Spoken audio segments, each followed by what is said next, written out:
Criminal charges filed this week, 1 month after the life of a 20-year-old Milwaukee woman came to a violent end. CBS 58's Michelle Fiore sat down with the victim's parents today, and she joins us now live in the studio. Michelle. Kana Brunson's mom calls her daughter her best friend. Two men face charges, but the criminal complaint points to lies others told, and for that, Kana Brunson's mom is pressing ahead. It's terrible that we have to do this. I would have never thought that I would be burying my daughter before she buries me. She was everything to me. She was everything, and this is the most hurtful feeling. This is the story of Kana Brunson, a young woman with a bright future, a warm heart, and a dream of making the world a little more beautiful. She was only 20 years old when her life was brutally taken from her in one of the most calculated, heartless crimes Milwaukee has ever seen. This is not just another tragic case. This is a story about control, obsession, and about how dangerous a secret can become when the truth comes to light. Kania was a daughter, a friend, and a young woman with ambitions. But to one man, she became something else, a loose end that needed to be eliminated. A 911 call shattered the night of September 24th, 2022. A frantic voice on the other end, terrified, described a scene no one should ever witness. "He's on top of her. She's screaming." She said, "He cut her throat." Seconds later, silence. After many hours in a dark alley near Keefe Avenue and Palmer Street, this lady's body was found. Tied up, shot, and burned beyond recognition. What do you think could drive a man to such unimaginable cruelty? How does a relationship, a supposed secret romance, end in such horrifying violence? Just because he wanted to cover his sins, the only option he could think of was to end her life. The bigger question now is, how many people are in similar situations and don't even realize it? We just pray they come to the understanding of how dangerous the path they are treading is before it becomes too late. How on earth would a small girl get into a romantic relationship with a married man old enough to be your father? This story isn't just about Kana Brunson. It's about the thousands of young women who find themselves entangled in relationships with men who have power over them, financially, emotionally, and psychologically. This is also about the hidden dangers of age gap relationships, the warning signs we ignore, and the silent fear that some women live with every single day. In many cases we've seen, it starts as flattery, then turns into control. And if the fellow is not careful, it can end in tragedy. So let me ask you, have you ever seen a situation where a younger woman was involved with an older man and something just didn't feel right? Maybe a friend, a sister, perhaps even yourself? Drop a comment below, because this is a conversation we need to have. What was the experience like for you? How did you or the person involved escape, or what was the consequences they suffered? I'd appreciated your contribution. If you're still watching, trust me, you're going to want to stay until the very end. Because of this case, it gets worse. Much worse. So grab a cup of coffee and let's start from the genesis of this matter. Let's talk about who this young lady was before her life was stolen from her. You're watching True Crime Stories 24/7. Thanks for joining. Please do well to subscribe and like this video to support us. Kania wasn't just another name in a crime report. She was somebody. As young as she was, Kania was the kind of person who made people feel seen, heard, and valued. The kind of person who could light up a room with just her energy. She had big dreams. First, she wanted to be an orthodontist because she loved seeing people confident in their smiles. For the sake of understanding, an orthodontist is a dental specialist who focuses on diagnosing, preventing, and treating misaligned teeth and jaws. This was Kania's passion and first big dream.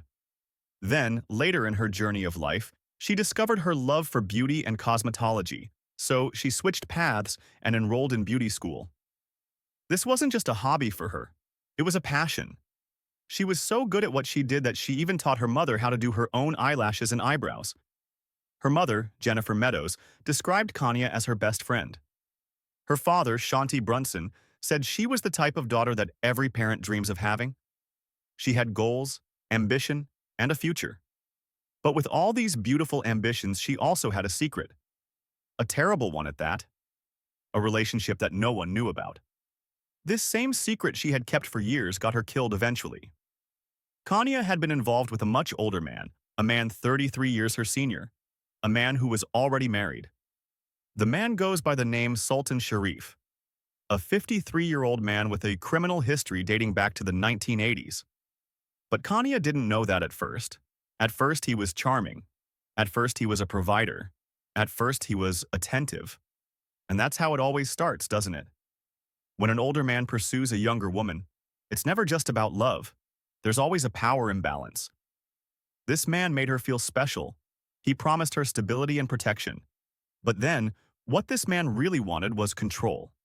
It started small, asking where she was, who she was with, why she wasn't answering his calls right away. Then, boom, it escalated. This man started checking her social media, showing up unannounced, cutting her off from friends. This wasn't love, I must say. This was possession. And when Kania finally realized what kind of man she was dealing with, she wanted out. Unfortunately, a relationship like this is not the kind you can easily opt out of. I believe those who have experienced this will bear witness to that fact. Regardless of how hard it seems, by September 2022, Kania made a decision that sealed her fate. She texted Sultan Sharif's wife. She told her everything. And right after she hit send, she messaged her mom. "Mom, I did something that needed to be done. I hope I made the right choice." That's the thing about controlling men. They can handle a lot of things, but what they can't handle is losing control of what once possessed. When Sharif realized that Kania had exposed him, he didn't beg. He didn't apologize. He strategically planned her murder. His entire life was built on lies, and now those lies were about to collapse. When his wife confronted him, he panicked and got really scared that his marriage would crash because of just a single scandal with a teenage girl. Then he called Kania's mother, trying to twist the story, trying to make it seem like Kania was the problem. But the truth was already out. However, for men like him, there's only one way to make sure a secret never gets out again. And that is to take the threat out of the way. So this man started tracking Kania's move. Security cameras caught his car circling her apartment block. He was calling her nonstop, from different numbers. He started leaving things at her door: flowers, notes, gifts. One night, he even waited outside her workplace. Kania knew. She knew she was in danger. Her last text to her mom revealed that. In the text, she said, "If anything happens to me, you know who did it." And that message, unfortunately, would turn out to be her final warning, because on September 24th, 2022, just days after that text, she was gone. And this is where the nightmare truly begins. Stay with me, because there's still more to uncover, and what happens next will haunt you. But before I continue, please, if you've ever seen warning signs like these in someone else's life, you'll do that person a lot of help by calling him/her to order. Kania never got that chance. Nobody gets to know the secret until things turn out of hand. This is your sign to say something if you know anyone in her shoe. You might just save the person's life. The text sent by Kania sat on her mom's phone, unread for several minutes. "If anything happens to me, you know who did it," she wrote. This was a message no mother should ever receive. A message laced with fear, resignation, and an unspoken plea. Jennifer's fingers hovered over the screen, a gnawing unease growing in her chest. What exactly had Kania meant? Sure, she knew about the messy situation with Sultan Sharif, knew about the age gap, the controlling behavior, and the tension that had been building up. But this sounded final. Immediately, Jennifer called her daughter. No answer. She texted. No response. For the rest of the night, she convinced herself that maybe Kania had just needed space. But unfortunately, that was the last time she would ever hear from her daughter. And what happened next was a horror story. On September 24th, 2022, Kania left her apartment at exactly 7:30 p.m. She told a friend that she was going to meet Sharif one final time, to officially cut things off.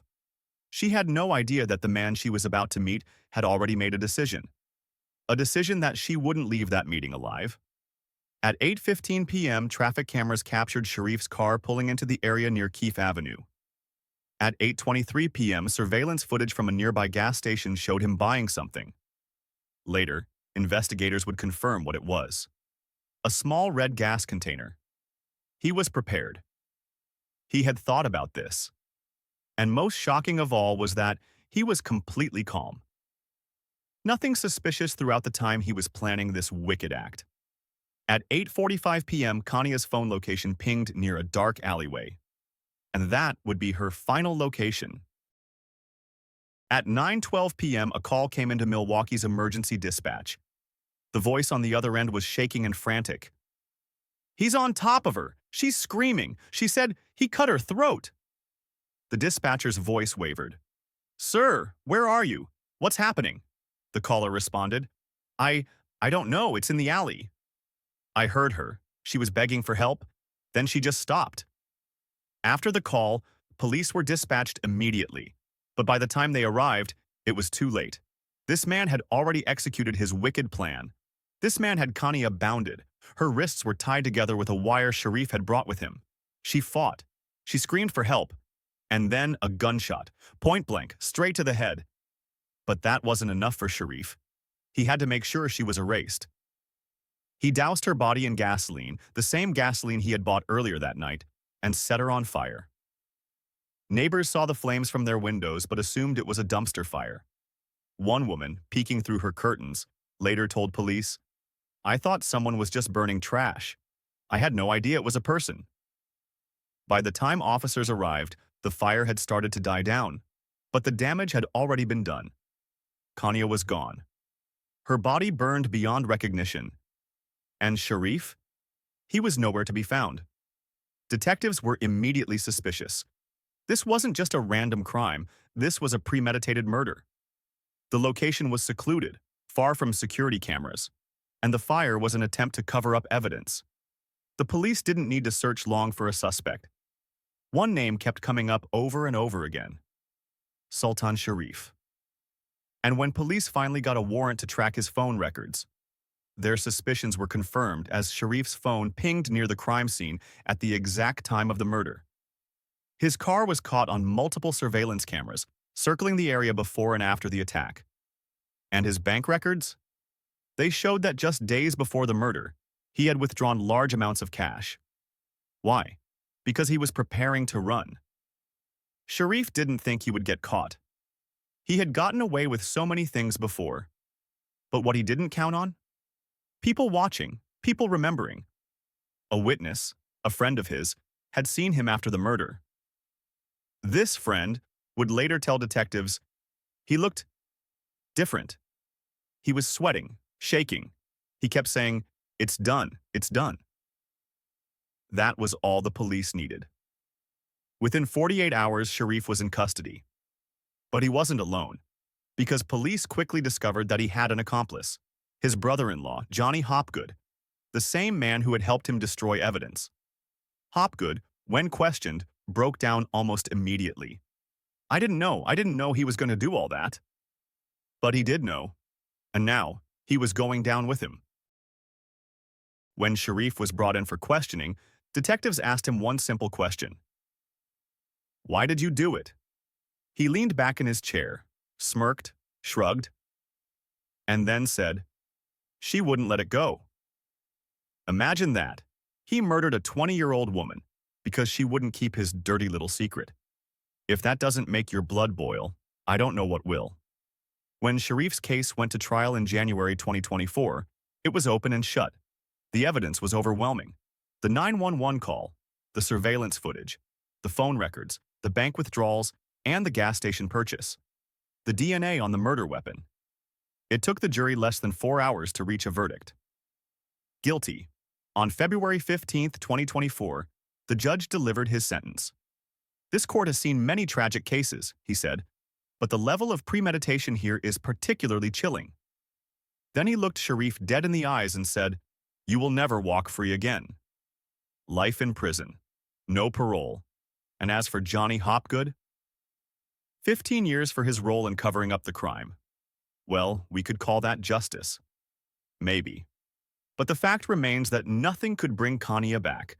Nothing could erase the pain of her family.